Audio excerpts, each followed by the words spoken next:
So this is pretty interesting. So Steven Crowder from Louder with Crowder did a video titled MLK Jr. vs. Today's Liberals. Now every year MLK Day comes around, alright, people are saying which side Martin Luther King Jr. would be on today.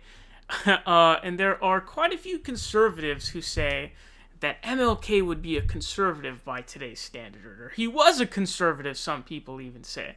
A lot of people quote his quote about, wanting everyone to be looked at as equal and saying, well, affirmative action and all of that stuff is not equal, and therefore you guys are anti-MLK, which we will get into in a bit here.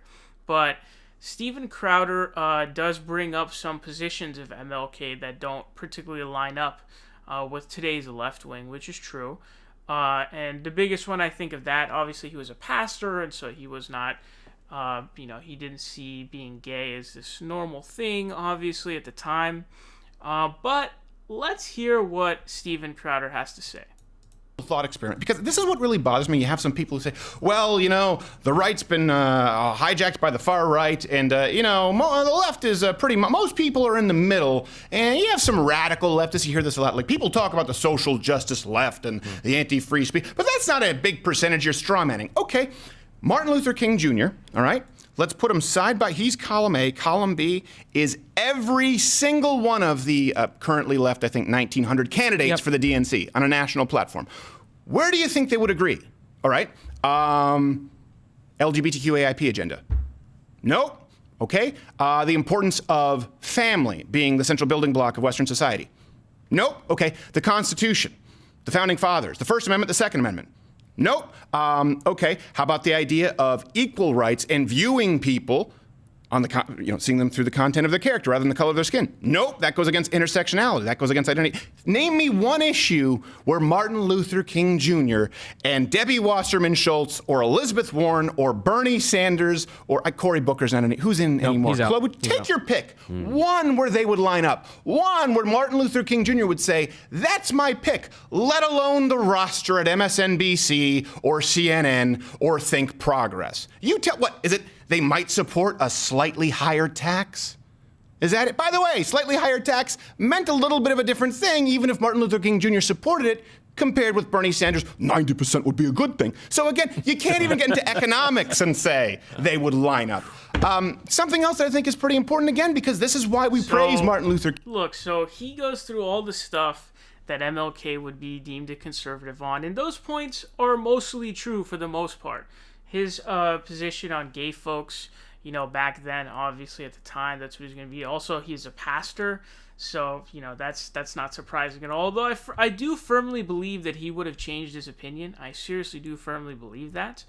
But if we just look at some of these quotes that come from MLK, I think the biggest thing that Steven Crowder missed or did not cover, and this is my biggest argument as to, I think MLK would line up with someone like Bernie Sanders. Like Bernie, that's the guy I'm going to take. He told me to pick all of my own. I also have a bit of an issue with lining up someone like Nancy Pelosi with Bernie Sanders, because they're so different, obviously. You've also got to remember, for the free speech right wing, obviously, Bernie Sanders and Elizabeth Warren both came out in defense of Ann Coulter being, whatever happened at Berkeley there where she was deplatformed or whatever. They came out, and both of them came out and said, let her speak. So keep that in mind as well. The idea that Bernie Sanders is some SJW anti-free speech communist from USSR is really fucking stupid. But there are quite a few of these. This one says, capitalism forgets that life is social, and the kingdom of brotherhood is found neither in the thesis of communism nor the antithesis of capitalism, but in a higher synthesis.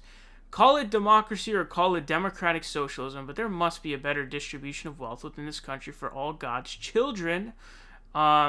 This one is very interesting because in the video, he goes off on the idea that Martin Luther King Jr. would support intersectionalism, but I want to read this to you and you tell me what you think this sounds like. It says, quote, we must recognize that we can't solve our problem now until there's a radical redistribution of economic and political power.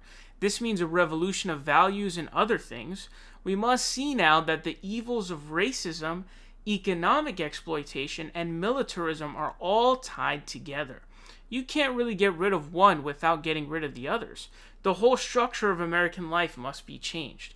America is a hypocritical nation, and we must put our own house in order. So what that very much sounds like to me is a form of intersectionalism, essentially. It's talking about how the evils of racism, militarism, obviously imperialism, etc., economic exploitation. It's a sort of all of the above approach. It's this sort of all of the above approach, and that's in 1967. So I think if we're in 2020, I think that he would have added the whole, being gay to it at this point. I firmly do believe that, although, he'd probably be dead by now if he were alive due to natural causes. But clearly what that sounds like to me is very obvious, intersectionalism, if you will. The evils of capitalism are as real as the evils of militarism and evils of racism. I am now convinced that the simplest approach will prove to be the most effective. The solution to poverty is to abolish it directly by a now widely discussed matter, the guaranteed income. The curse of poverty has no justification in our age. It is socially as cruel and blind as the practice of cannibalism at the dawn of civilization, when men ate each other because they had not yet learned to take food from the soil or to consume the abundant animal life around them. The time has come for us to civilize ourselves by the total, direct, and immediate abolition of poverty. Sounds very socialistic to me. And so what's very obvious is that he is somebody who was a socialist. Okay, he talked about democratic socialism all the time. If you don't know what democratic socialism is, it just specifies a government of democracy alongside a socialist economy, which, if you don't know what socialism is, it's the workers owning the means of production. All right. Now, that's not where Bernie Sanders lies. He incorrectly uses the term democratic socialism. He's a social democrat. He's not looking for the abolishment of capitalism. And also I want to throw in there that when Steven Crowder, tries to mimic Bernie and say, 90% tax rate would be good, that tax rate is money made after $10 million. So even if you make $10 million a year, you're never getting taxed at 90% at any point. That means if you make $11 million, $1 million of those dollars will be taxed at a 90% rate.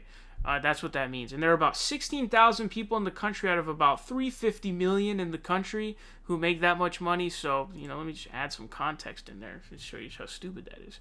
But anyways, another interesting piece that a lot of people like to bring up. Martin Luther King. They bring up Martin Luther King Jr.'s quote about, judge a man by his character and not by his race. And they believe that affirmative action and quotas and all this stuff would be super racist. And that's why MLK would never agree with that. So here's some actual quotes from MLK on this. So it says, the next year in his book, Why We Can't Wait, King wrote, whenever the issue of compensatory treatment for the Negro is raised, some of our friends recoil in horror. The Negro should be granted equality, they agree, but he should ask nothing more. On the surface, this appears reasonable, but it is not realistic. So Stephen Oates, the author of a biography of King called Let the Trumpet Sound, quotes him thus, a society that has done something special against the Negro for hundreds of years must now do something special for the Negro. Also says, in 1965, the writer Alex Haley interviewed King for an interview that ran in Playboy. Haley asked him about an employment program to help, quote, 20 million Negroes. After expressing his approval for it, King estimates that such a program would cost $50 billion. Haley then asks, do you feel it's fair to request a multi-billion-dollar program of preferential treatment for the Negro or for any other minority group? And King responds saying, I do indeed. Can any fair-minded citizen deny that the Negro has been deprived? Few people reflect that for 2 centuries the Negro was enslaved and robbed of any wages, potential accrued wealth, which could have been the legacy of his descendants. All of America's wealth today could not adequately compensate its Negroes for his centuries of exploitation and humiliation. It is an economic fact that a program such as I propose would certainly cost far less than any computation of 2 centuries of unpaid wages plus accumulated interest. In any case, I do not intend that this program of economic aid should apply only to the Negro. It should benefit the disadvantaged of all races. So you're talking about him saying that there should be something special done for the Negro because there's been something special done against them. And then he's also, again, as you can see here, it should benefit the disadvantaged of all races. You've got that, you've got that left-wing streak of socialism in him, plus the streak of him being an intersectionalist and trying to essentially include everybody in that. So the idea that he would be anti-affirmative action is pretty laughable. So I think that kind of throws that one out of the window. But clearly, MLK was a socialist. He would have supported someone like Bernie Sanders. Bernie Sanders also, when it comes to the Second Amendment, isn't all that, he's certainly not anti-Second Amendment, nor do I think really anybody on the Democratic side is, bar a few people. But he would line up with them pretty well, and I would imagine MLK, considering his economic belief, which is always, the bulk of your sort of ideology, given his strong desire. And you got to remember, dude, he was hated at the time he was assassinated. Because at the time, right before he was assassinated, the guy was marching against the war in Vietnam.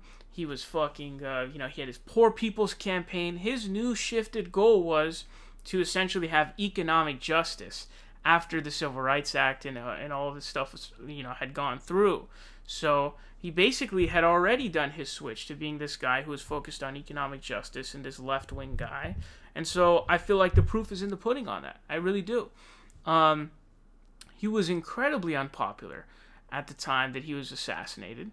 And that's because of, him marching against the war in Vietnam, talking about things like wanting to, basically push the agenda of poor folks. So I wholeheartedly believe that if MLK was alive today, he would be a supporter of Bernie Sanders. And I wholeheartedly believe that.